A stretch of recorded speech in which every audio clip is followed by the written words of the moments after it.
Welcome back, deep divers.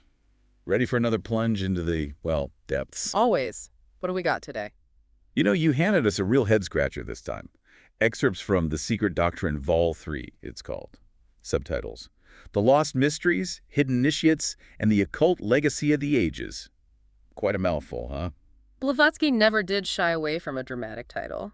Volume 3, though, that's a bit of a mixed bag, isn't it? You're not kidding. The preface, by Annie Besant, straight up says these are Blavatsky's unarranged papers. Different versions, potential for some factual errors. Yeah. It's almost like a puzzle someone shook up a bit. Adds to the mystery, wouldn't you say? Speaking of mysteries, you mentioned the whole Occult Archives angle, right? Forbidden books, hidden truths. Exactly. Our listeners really fascinated by that, but we agreed to stick to the text itself this time.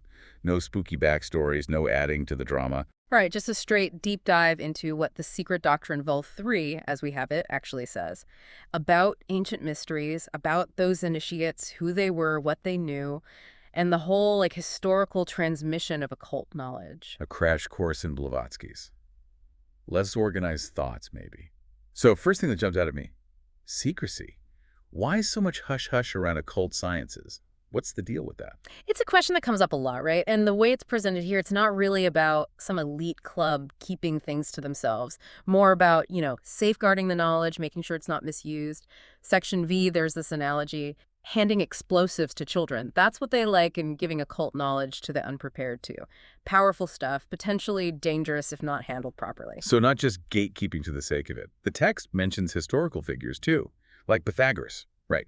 Apparently he had different levels of teaching. The public got one thing, but his inner circle, the initiates, they got something else entirely. Yeah, that idea of staged learning, gradual unveiling, it comes up a lot in these traditions. And a big part of that being prepared, it's about understanding the self, the Atman, that innermost, truest part of you, the divine spark, essentially. And it's not just some abstract concept.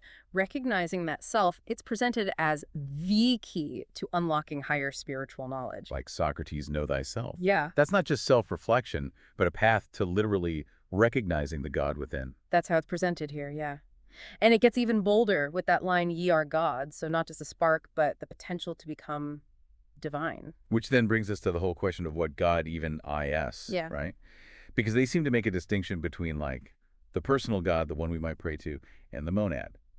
That much more fundamental universal principle. Right. The personal God is described more as a prototype, the Karanatma. And the text implies that in some incredibly rare cases, an individual can actually, reach that level of divinity. Heady stuff, no. Big time. And it all ties back to initiation, that inner work, right? The text talks about Eastern Chela's disciples having to follow this strict law of silence. It wasn't just about keeping outsiders in the dark, but also about inner discipline, self-control, making sure the knowledge was transmitted at the right time, in the right way. A lot of responsibility there, too. Absolutely. So secrecy is about responsibility preparation. It's starting to make more sense. But another thing that struck me is how much the text emphasizes the connection between this ancient wisdom and, well, later religions and philosophies. It's not like they see them as completely separate things. Right. It's more like building blocks. The argument is that these ancient sciences, philosophies, they were mostly in the hands of temple hierophants, really learned individuals, keepers of sacred knowledge. And they specifically mention Plato, saying he was influenced by these figures. They even have a quote where Plato himself talks about writing in a cryptic style to hide certain truths from those who weren't ready for them. So Plato, one of the biggest names in Western philosophy, might have been encoding some serious Eastern mysticism. That's quite a thought. And the text contrasts that with some modern scholars who kind of dismiss those connections. It really makes you wonder what we might be missing, right? If we don't look at the bigger picture. Yeah. And these connections, they're not limited to philosophy. It talks about how a lot of Christian dogmas and symbols have parallels in older pagan religions. Like they're not totally new inventions. Well, that's where the interpretation gets interesting. Some see it as prophetic precursory ideas, almost like foreshadowing. Others, like they mentioned this guy, de Mirville, he saw it as the older traditions being like demonic parodies of the true Christian ones. So perspective matters, right? The text even says missionaries in China were told, we had our crucified before yours. Imagine hearing that, like the same archetypal story, but way older. Yeah, that's powerful. And then there's the Book of Enoch. The text makes a big deal about how Jewish synagogues rejected it, but at the same time, it points out a ton of similarities with New Testament ideas. So this book that a lot of people consider apocryphal is being presented as super important here.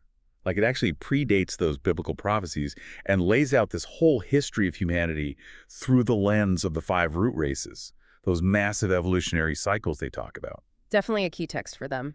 And Yeah. speaking of things that get a bad rap sometimes, magic.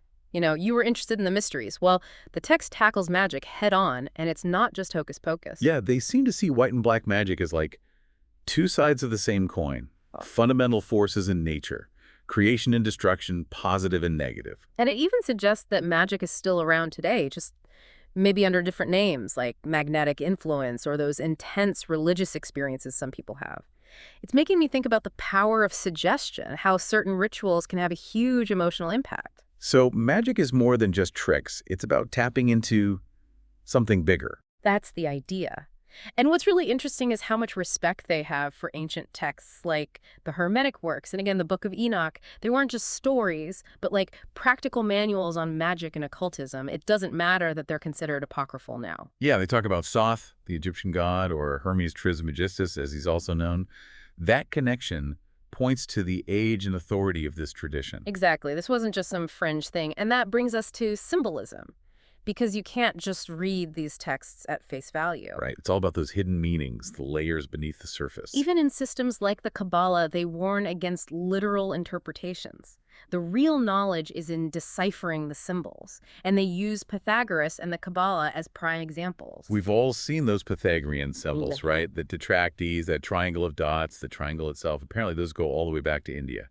And the Kabbalah has its own fundamental geometrical figure, which, according to the text, holds the key to understanding universal principles. Like a code waiting to be cracked. And it goes beyond shapes, too. Numbers have their own meanings. They talk about the ternary, the number 3, as representing the divine. The duad, the number 2, that's more about the material world, illusion. Like a whole secret language based on numbers. Basically. And then there's this mention of the Petrovna, these stone tablets used in initiations. And they tie that into the Vatican and their claims about St. Peter, like a shared symbolic thread between traditions. It's amazing how they connect these things. Right.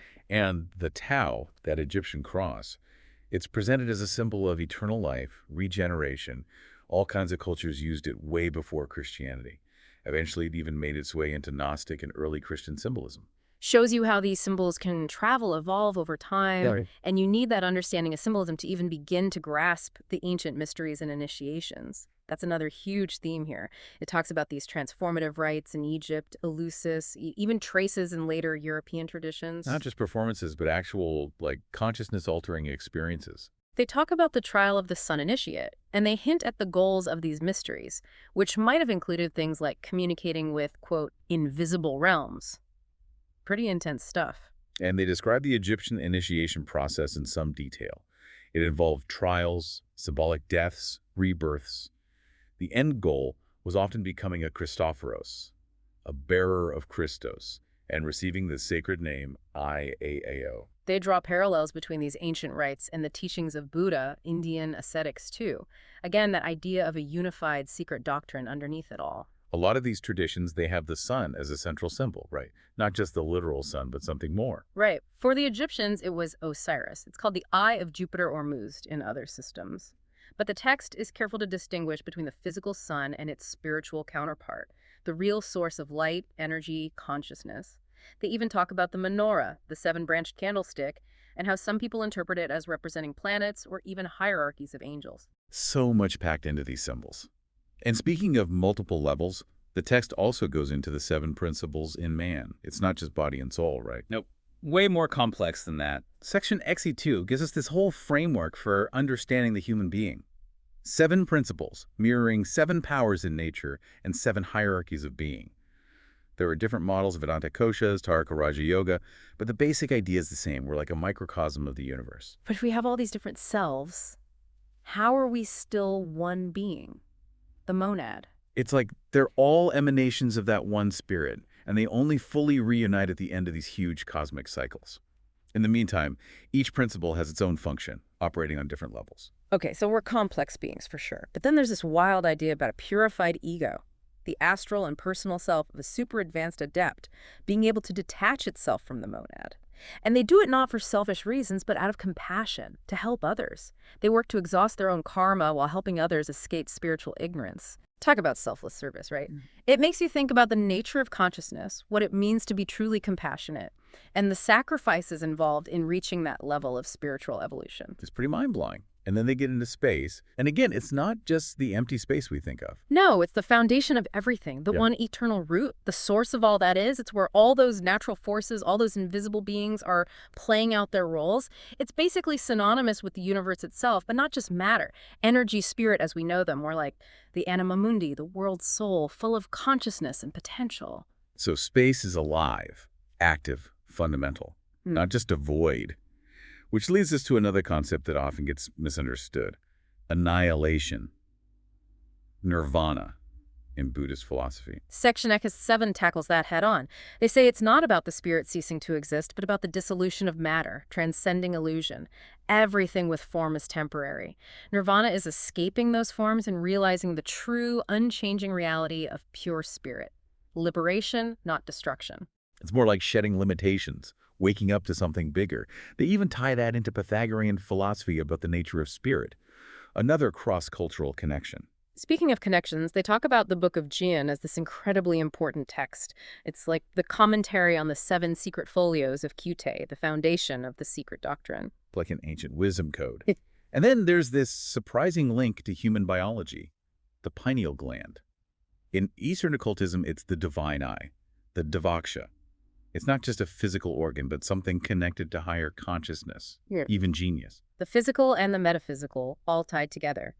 And finally, they delve into the reincarnating ego and its relationship to karma. The ego is seen as making a sacrifice, taking on the burden of reincarnation to help less developed beings evolve. A very different take on sacrifice than, say, the Christian idea of atonement. So we've covered a lot of ground. Secrecy, the connections between different traditions, magic, symbolism, initiations, the sun, the 7 principles, space, annihilation, the Book of Jian, the pineal gland, the reincarnating ego. It's clear that the secret doctrine of all three is, well, a lot to unpack. And remember, as Besant said, these are Blavatsky's unarranged papers. It's not a neat linear presentation. Our goal was to give you a taste of some of the key themes, the ideas that stood out to us from the excerpts you provided. And as always, we want to leave you with something to think about. We've talked about hidden knowledge, initiation, the links between all these different spiritual traditions. So the question is, what does all this ancient wisdom mean for us today? In our modern, hyper-connected world, overflowing with information, are there still secrets waiting to be discovered? Are there feared books out there holding keys to understanding ourselves and the universe? Something to ponder, deep divers. Until next time, happy diving. See you in the depths.